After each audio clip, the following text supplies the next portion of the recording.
مثال تایتانیک رو زدم. شما تایتانیک طبقه بالاش لاکچریان، ولی زندگی خیلی سردی دارن. اون خانم هنرپیشه فیلم میخواد بره خودکشی کنه.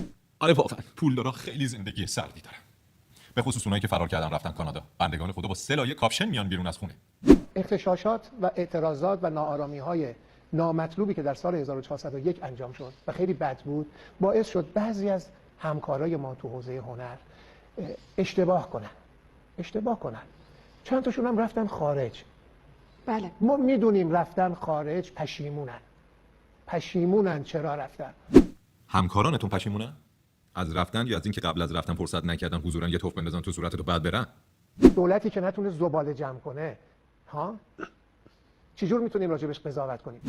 دولت‌های ما نه فقط این جدیده ها، نه از همون اول انقلاب همشون در یک کار اگه موفق بوده باشن اون جمع کردن زباله است. همشون تونستن به خوبی همه زباله ها رو جمع کنن. منتها به جای سطل آشغال آوردن تو هیئت دولت. حالا تو اگه ناراحتی که چرا در حد یه پوست پفک هم زباله حسابت نکردن، این بحثش جداست.